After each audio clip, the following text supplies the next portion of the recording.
Formations like these require long hours of intensive drilling and careful judgment. When the troop goes around the corner, the riders on the outside of the turn have to adjust their speed to keep even with the riders on the inside. The man on the outside has to ride a lot farther and a lot faster in order to keep up with the parade. The outside wheels must spin faster than the wheels on the inside because they have a greater distance to travel in the same length of time. When a wagon turns a corner, the wheels can travel at different speeds because each one can turn freely on the axles. And in the early automobiles, the rear wheels turned separately and only one wheel was connected to the engine. But when only one wheel was driven by the engine, it had to do all the work, and it couldn't get a good enough grip on the road to do its job properly. So the one-wheel drive was soon out of date. But if two wheels are locked on an axle so that they are not free to turn separately, one or the other has to slide. So engineers had to find a way to connect both rear wheels to the engine without sliding and slipping on turns. The device which makes this possible is a part of the rear axle. It is called the differential because it can drive the rear wheels at different speeds. The differential looks complicated, but once we understand its principle, it is amazingly simple. These two wheels are mounted on separate axles and supported by a frame so that they can revolve freely at different speeds. Let's fasten a spoke on the inner end of each axle so that by turning the spokes, we can turn each wheel separately. With a bar or crosspiece, we can turn both wheels in the same direction at the same rate of speed.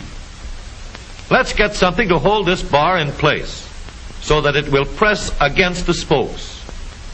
Notice that this support is not locked to the axle. It turns freely. Now, we can spin the wheels by rotating the support. This is fine, as long as both wheels are able to turn at the same speed. But let's see what happens when we go around the corner. With this arrangement, we cannot drive one wheel faster than the other. And if we stop one wheel, the other wheel won't budge. Let's put this bar on a pivot so that it can swing in either direction.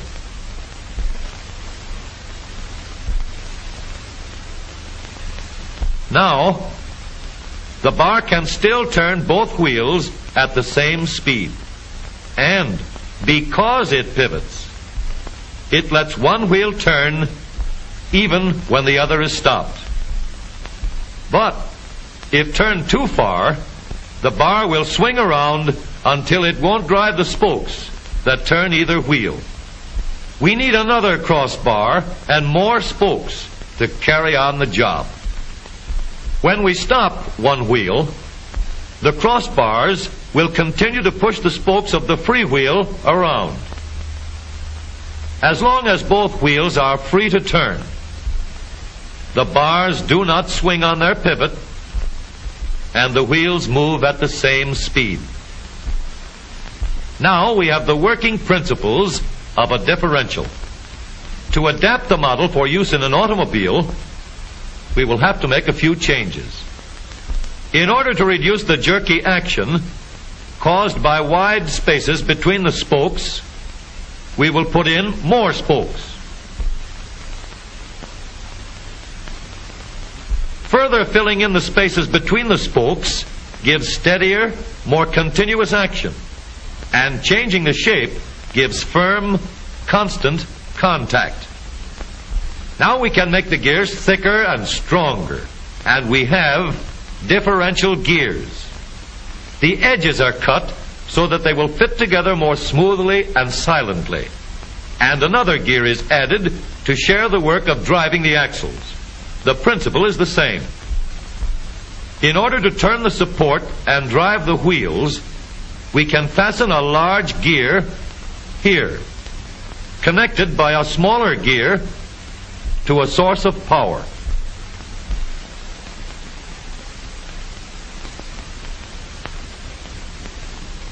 Notice that the power is connected to the differential at the center line.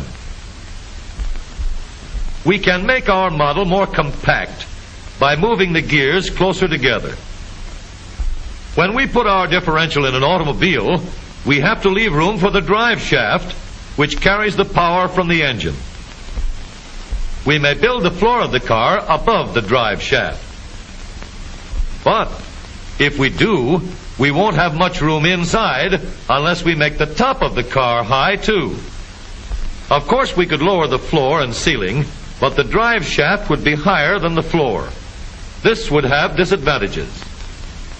A shaft in the middle of the floor of an automobile would be inconvenient for passengers and would be awkward for carrying luggage. Today, engineers have found a way to make the car roomier and closer to the road without a clumsy shaft above the floor. The drive shaft from the engine to the differential is lowered out of the way, and the drive shaft is connected to the rear axle at the bottom. The new low center drive makes the rear axle quieter, stronger, and more durable because it gives better, smoother contact between the gears. The automobile of today, with the low center drive, is stronger and more rugged. Every part of the rear axle has been built to withstand strains far greater than it will ever meet on the straightaway or around the corner.